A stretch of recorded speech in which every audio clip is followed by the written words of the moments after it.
নমস্কার, আমি doctor Monojendra Narayan Bhattacharya, senior consultant ENT head and neck surgeon. আজকের বিষয়টা যেটা নিয়ে আলোচনা, এই প্রশ্নটা আপনাদের প্রত্যেকের মনেই আসে, কারণ বাড়িতে প্রত্যেকেরই তো বয়স্ক লোকজন আছেন।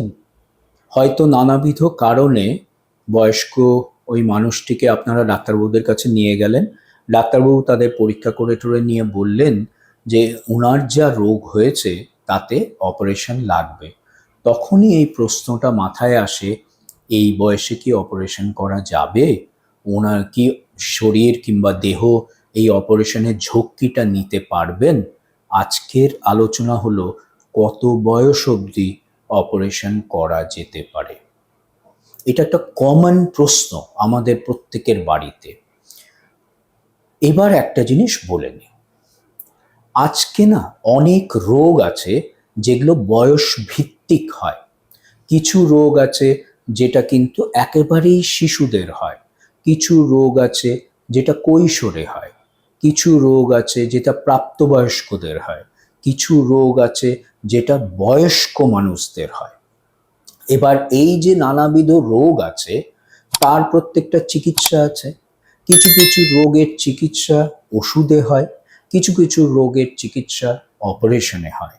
তো আজকে যদি বয়স ভিত্তিক সেই রোগটা হলো এবং তার যদি অপারেশন চিকিৎসা হয়, তার মানে কি বয়স বেশি হয়ে গেলে তার অপারেশন করা যাবে না? আমার কথার থেকে আপনারা বুঝতেই পেরেছেন। আজকে বয়সের জন্যে অপারেশন বন্ধ করা হয় না, যায়ও না, এবং এখনকার দিনে বয়সটা কোনো ক্রাইটেরিয়া নয় অপারেশন হবে কি হবে না জন্য। তার মানে সব বয়সেই অপারেশন করা যায়। আজকে ধরুন একটা কন্ডিশন আছে, একটা একটা অসুখ আছে যেখানে আমাদের খাদ্য নালীর থেকে একটা ছোট্ট পকেটের মতন বেরিয়ে আসে, যেটাকে বলা হয় ফ্যারিঞ্জিয়াল পাউচ, এবং খাবারটা যখনই খেতে যায় ওই পকেটটার মধ্যে ঢুকে যায়, তারপরে খাবার আর নিচে যেতে পারে না, এরকম নানাবিধ সমস্যা হয়। এটা বয়স্কদেরই হয়, এবং এটার সেই রকম সাইজের যদি এই পকেটটা হয়ে যায় তখন এর অপারেশনই করতে হয়। আজকে ধরুন হাঁটুর রোগ যাদের হচ্ছে, হাঁটুর রোগটাতে ওই নি রিপ্লেসমেন্ট সার্জারি যেটা করা হয়, বেশিরভাগ ক্ষেত্রেই দেখা যায় তো বয়স্কদের এটা হয়, তখন তো তাদের তো অপারেশনই করতে হয়। তো এইসব ক্ষেত্রে কি আমরা অপারেশন করি না কিংবা করব না? আমরা তো করে থাকি। যে কোনো অপারেশনের আগে আমাদের কিছু কিছু জিনিস করতেই হয় বাধ্যতামূলকভাবে। সেটা কি? বয়স ভিত্তিক কিছু পরীক্ষা করতে হয়, যার মধ্যে রক্ত পরীক্ষা থাকে, ইসিজি থাকে, বুকের ছবি থাকে, ইকো থাকে, এইরকম নানাবিধ পরীক্ষা করতে হয় বয়স ভিত্তিক। তার মানে কিছু কিছু বয়সে কোনোটা বেশি করতে হয়, কোনোটা কম করতে হয়, এটা বয়স ভিত্তিক। বয়স ভিত্তিক এই পরীক্ষাগুলো করার পরে তারপরে পরীক্ষাগুলোর সাথে সেই রোগীকে অজ্ঞানের ডাক্তারবাবুর কাছে পাঠানো হয়, যেটাকে বলা হয় অ্যানাস্থেটিক ক্লিয়ারেন্স কিংবা অ্যানাস্থেটিক ফিটনেস। অজ্ঞানের ডাক্তারবাবু সেই রোগীকে দেখেন, পরীক্ষাগুলো সব দেখেন, দেখে নিয়ে উনি ওনাকে ক্লিয়ারেন্স দেন, গ্রিন সিগন্যাল দেখান, ফিটনেস দেন। উনি লিখে দেন patient is fit for surgery. তবে গিয়ে নিয়েই আমরা কিন্তু সার্জারির কথা ভাবি, 1 নম্বর। 2 নম্বর, অজ্ঞানের ডাক্তারবাবু যদি দেখে মনে করেন যে আরও অন্য কোনো ডিপার্টমেন্টের থেকে একটু ওপিনিয়নের দরকার, কার্ডিওলজির কোনো ওপিনিয়ন দরকার, নিউরোলজির ওপিনিয়নের দরকার, কিডনির ডাক্তারবাবুর কাছে ওপিনিয়ন দরকার, এরকম যদি কোনো নানাবিধ ওপিনিয়নের যদি দরকার হয়, উনি তাহলে ওখানে পাঠিয়ে দেন। ওই ডাক্তারবাবুরা আবার যথাযথভাবে রোগীকে দেখে টেখে নিয়ে, যদি ওনাদেরও আরও কিছু পরীক্ষা মনে হয় তখন সেগুলো করিয়ে নিয়ে উনি যখন বলেন যে না আমাদের ডিপার্টমেন্টের থেকে সব ঠিক আছে, সেইটা নিয়ে আবার ফেরত যান অজ্ঞানের ডাক্তারবাবুর কাছে। অজ্ঞানের ডাক্তারবাবু যখন পূর্ণরূপে স্যাটিসফাইড হন, খুশি হন যে হ্যাঁ ঠিক আছে, পূর্ণরূপে আমি দেখে নিলাম এই রোগী অজ্ঞান করা যাবে, তখন উনি এই অজ্ঞানের জন্যে অনুমতি বা পারমিশন উনি দেন, ফিটনেসটা দেন। একটা জিনিস বলার, বয়সের সাথে সাথে সকলের তো শরীরের অবস্থা এক থাকে না, কিন্তু এমনও এক এক সময় হয় যে অপারেশন না করলে পরে রোগীর অবস্থা আরো অবনতি হবে, আর অপারেশন করলে পরে রোগী পুরোপুরি সুস্থ হয়ে যাবে। সেই সব ক্ষেত্রে কিন্তু একটা হাই রিস্ক, আমরা বলি হাই রিস্ক, একটা বুঝিয়ে নিয়ে বাড়ির লোককে অপারেশনের কথা বলা হয়।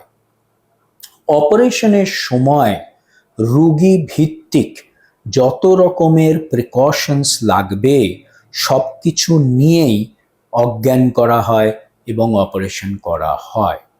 কিছু কিছু রোগীর এমন আছে যে আমরা অপারেশনটা করলাম, করার পরে হয়তো এই আরো মনিটরিং কিংবা দেখার প্রয়োজন, কিংবা 24 ঘন্টার জন্য ওনাকে আইসিইউ সেটিংয়ে রাখতে হবে জাস্ট মনিটরিংয়ের জন্য, তাই করা হয়।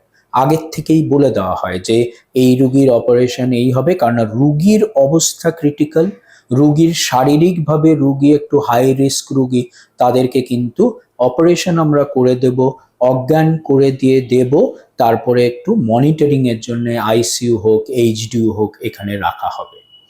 সেইভাবে আমরা অপারেশন করে থাকি। তো এখনকার দিনে যা সব টেকনিক বেরিয়েছে অজ্ঞান করার, যা সব ওষুধপত্র বেরিয়ে গেছে, হ্যাঁ আগামী দিনে আরো হয়তো নতুন নতুন বেরোবে, কারণ বিজ্ঞানের তো এটাই মজা না, প্রতিদিন নতুন নতুন করে আরো অ্যাডভান্স টেকনোলজি বেরোচ্ছে।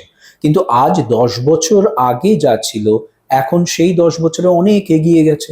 তো আজকের এই জায়গায় দাঁড়িয়ে আমি বলতে পারি যে এখন যে টেকনোলজি, যে অজ্ঞানের যে ব্যবস্থা, সুব্যবস্থা, অজ্ঞানের জন্য যে ওষুধপত্র, এমনিও যা ওষুধপত্র বেরিয়েছে, তাতে কিন্তু সব রোগীরই অপারেশন করা যাবে, সব রোগীরই অজ্ঞান করা যাবে।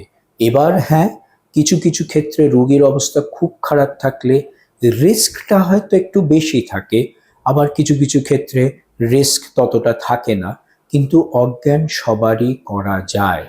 তাহলে এই যে প্রশ্নটা, যে আজ বয়স হয়ে গেছে অপারেশন কি করা যাবে, এই প্রশ্নটার জন্যই কিন্তু এত আলোচনা।